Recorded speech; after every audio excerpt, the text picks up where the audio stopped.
Matthew here from MiniWarGaming.com, bringing you another beat map Batrep. Today we're going to have a lot of fun. We're going to be doing a 2,000 point Planetstrike game. And today's battle is going to be different from any of the other beat map Batreps I've ever done. Not just because it's Planetstrike, but because for the very first time, I'm not playing Tyranids. That's right, I'm bringing out my Space Marine collection, the one that I bought from Fireman Tim probably 2 or 3 years ago. I had to dust it off, and I had to read up on the rules, because I've played them Space Marines probably once or twice before, but you've asked for it, so you got it. It's going to be Space Marines versus some very, very old school orcs. And we're going to be doing Planetstrike here, and so there's a couple things I want you to understand. First off, in Planetstrike, basically the major difference is the force organization chart. The attacker gets to bring 6 elite and 6 fast attack. The defender can bring up to 8 troops and 6 heavy support. And both of them can still bring the other ones as normal too. And both of them can bring up to 3 HQ choices. And so we tried to make our armies Planetstrike armies. So my army is all heavy support and troops, and Steve's army is all fast attack and elites, mostly, yeah. Right? And so, oh yes, this is Steve. Steve has come to challenge me. I don't think I introduced you yet. That's okay. That's right. Steve has come all the way from Buffalo, New York, to challenge me to this 2,000 point Planetstrike game. I'm going to show you the board. We've got it all set up and ready to go. We're going to take a look at the armies. We're going to have a lot of fun with this. So let's take a look at the armies as well as the deployment. Let's start by looking at Steve's Orc army. Now, this is a very interesting army for a couple reasons. One, he decided to go full Planetstrike, meaning this is only elite fast attack and HQ, no troops and heavy support. But two, a lot of his models are actually old edition models. So we got an Orc Big Mech here with a custom force field, and that's Gazgul Thraka. Those are just regular models. But there's a lot of old school stuff here that you're going to see, such as these, are they war tracks or war?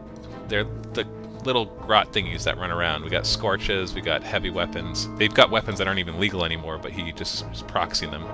We got 2 groups of Mega Knobs there with trucks. We got a group of Tank Busters, but that's like the old orcs with heavy plasma weapons. And those Mega Knobs are old school, but with new bases. And then we got, this is regular orcs. This is a Knob squad, and that's an old style battle wagon from Armorcast. And then we got a regular squad of Burnas and another old school battle wagon from Armorcast. And so it's a really interesting army because it's all very nostalgic of 2nd edition 40k. Now, taking a look over here at my Space Marines, this is the army that I bought from Fireman Tim, and so it was kind of fun to be able to bring in a different configuration. I've got 5 heavy support choices there, and 5 troop choices and 2 HQs. The 2 HQs is a chaplain and a captain, I believe, just with what they look like, just power weapons, ignoring armor. Nothing too special with them. And we got 4 tactical squads and a scout squad. Tactical squads have missile launchers and flamers, and one of them has a plasma cannon. And the scout squad has 3 snipers and a heavy bolter. And we got a whirlwind, 2 predators with twin link blast cannons, and we got 2 land raiders, a redeemer and just a regular land raider. So that's our 5 heavy support choices right there to provide the bulk of the fire support, while the tactical marines hopefully can do the rest of the work. Taking a look at the Planetstrike board, now in Planetstrike the defender gets to set up and gets to decide how many objectives, how many bastions, and all of that. So it's meant to be a friendly game. Even though we are playing for prizes here, it's still friendly, so just wanted to have fun with it. So this is how I set it up. I grabbed 4 bastions and I made a circle with all the terrain, the guys blocking it. Now the thing is, I'm going to have all my tanks in the middle, and then I'm going to load up the 4 bastions. They're all armor value 14 all around. They have heavy bolters on each 90-degree angle. He's choosing this edge as his attacking edge. The attacker gets to do that. And then the defender completely deploys. The attacker has everything in reserve. So in Space Marine deployment, here's what happened. I put my 2 land raiders really close, thinking that maybe I could stop his charge through to everything else. I filled up all 4 bastions, 3 tactical squads, and the scout squad. The captain and the chaplain joining 2 of the tactical squads. And I was hoping by having my land raiders out front there that when he comes in, that I'm able to, well, be able to destroy him with the land raiders and hold him off. The red dice that you see is a las maze. It's a stratagem that I was able to take. And then he drops the Firestorm. Now he gets D6 plus the number of obstacles, or the objectives, so he rolls 3, so he gets 7 in total. These are Strength 9, AP 3, and they are ordnance barrage weapons. So there he manages to kill one of the Marines. They went to ground to get a cover save, but he fails the 6+ cover save. In hindsight, I should have put them right beside the cover, so they get like a 2+ cover save, because that's what the special rules in Planetstrike do. So the one scatters off, does nothing, the other one scatters off and actually shakes the Land Raider. The next one he puts on the Whirlwind, gets a direct hit, gets a, I think that's a penetrating hit because it hits the side armor, and he knocks off the main weapon of the Whirlwinds. Now the Whirlwind's just a box with the Stormbolter. Next on the Predator, scatters off completely and doesn't do anything. Another one on the same Predator, gets a direct hit, and its Ordnance we had forgotten to roll 2 dice against the other ones, but it didn't matter, and destroys the Predator on the right flank, which is a big deal. Hits the other Predator, gets a scatter off of it, and then that is all he does. Now, mind you, that's a pretty darn good initial turn. So in Planetstrike, he reserves his 3+ on the first turn, 2+ in the second turn, and then everybody comes in the third turn. So that's what he's rolling for right now. So every 3 and above guys are coming in. So he's just keeping the dice right beside it so that you can see who's been rolled for and what the result was. And so he's rolling for every single one to see who gets to come in here. For the Tank Bustas have to be held back in reserve for another turn. One group of Mega Knobs comes in their truck. The other group of Mega Knobs don't come in, so I only have half of them coming in, thankfully. Battle Wagon full of Knobs does come in, he rolls the 3+. And the other Battle Wagon full of Burnas, and with Gazgul Thraka, he had already rolled for that one. So the very first thing he does is he rams my Land Raider with his Battle Wagon with a Death Rolla. And so we both hit each other with Strength 9 hits, and then he gets D6 Strength 10 hits with his Death Rolla on my Land Raider. So I knocked off his one weapon, and he fails to do anything with his Strength 9.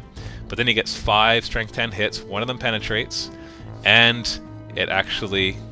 or no, one of them glances, sorry. And, or glances and penetrates, sorry.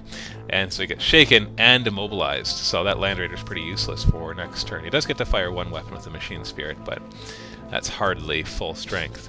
So in hindsight, I look at that and I'm like, maybe I should have kept my Land Raiders a little further back.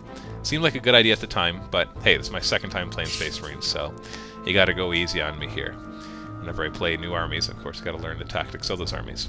He moves up his 3 little war tracks and fires their twin-link rocket launchers, hits with all 3, and rolls 2 glancing and 1 penetrating hit. So the 2 glancing rolls double 6, so he mobilizes it and knocks off its twin-linked last cannon there. And then with his penetrating one, he stops it from moving. So luckily he didn't roll a wrecked there, but still, the other Predator is now useless. His 15 Scorches light up the inside of the Bastion. They fire through the fire point. And so that actually gives them 15 D6 attacks. And so I'm rolling all my saves here. I've made my saves so far, but then I lost my... I think that was my Sergeant that died. And then all the other guys, I failed like 5 of their armor saves. Maybe it was 6. 3, 4, 5, 6 it looks like. Oh, maybe 7. I don't know. There was a lot of guys that died. And then finally on... I think that was the Sergeant. A lot of guys died from that, so there's hardly anybody left. Afterwards, the Mega Knobs charge the other Land Raider, and I'm like, wait a second, my guys all count as not having moved. This really was a bad idea to put them out front. So the Mega Knobs hit a bunch of auto hits, and they get 2 penetrating, 2 glancing. So the glancing, he rolls a 6 and a 5, which becomes a weapon destroyed and immobilized, so he takes out one of the twin-link last cannons. And then the penetrating, he only rolls a 1 and a 2, thankfully. Then he has boarding planks on his trucks, or on his battle wagons, so Gazgul Thraka is able to actually destroy that Bastion that still had a few Marines left in it. Still an objective.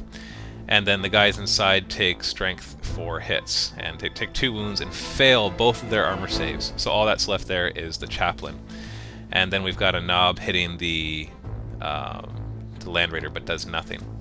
So, quite an eventful turn 1 for Orks. Now we're heading into Space Marines turn 1, see if I can get some of a foothold back in this, because he's already starting to smash through my defenses.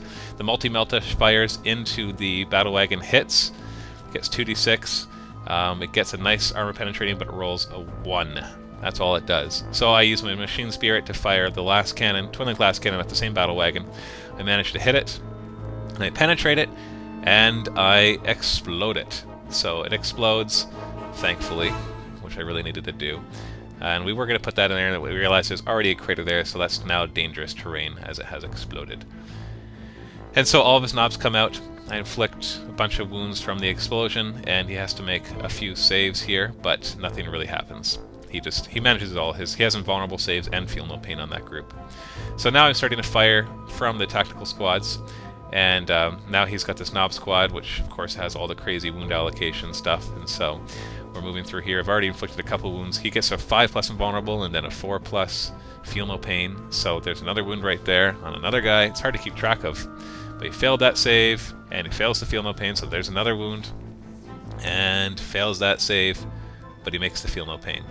I'd forgotten to do the defensive weapons from the heavy bolters. They're supposed to go first, so they're going to go now instead. We're just going to make sure we don't target any guys that were inside vehicles, because the heavy bolters would not have been able to fire at them. So knocks off the weapon on the Scorcha, and then the other one fires into the Mega Knobs there, and hits twice and manages a wound, but they have a 2+ save, which they do make. Another one fires at the same Mega Knobs, hits twice, doesn't wound at all. And now we have the Tactical Squad firing into them. There's a Plasma Cannon first off, gets a direct hit, which is nice, and manages to inflict 2 wounds, or 3 wounds actually, so kills Mega Knob and inflicts another wound. We got the Flamer going in there, just fails to inflict a wound. Then we got all of our bolters and bolt guns and bolt pistols and all of that, and he actually fails a couple more saves, so loses another Mega Knob, so that was kind of nice. And we got a Plasma Pistol, which of course overheats, but I do make my armor save, so we're all good. Stormbolter from the Whirlwind fires into the same squad, trying to whittle them down as best as possible. Inflicts a wound, but he gets his save. Tactical Squad in the back then starts firing at long distance and manages a few wounds, and he fails one of the saves. And then we got the Missile Launcher, which fires a crack missile into him, but he does save against that. So he has to make a leadership test and passes it. But still, heavy wounds on that one group of Mega Knobs. So end of round 1, already death and destruction and carnage on the board. The one Bastion's dead, the 2 Land Raiders are shaken and destroyed. I really should have kept them back. I'm looking at that and really shaking my head thinking, what was I thinking? But that's okay, we all make mistakes. And we'll probably do a rematch of this sometime too, because you gotta see what will happen when he becomes a defender and I'm the attacker. The Predator's destroyed, the other one's weapons are ripped off, the Whirlwind's weapons are ripped off. Stay tuned for round 2 to see what will happen in this battle report. Visit MiniWarGaming.com to see our videos 1 month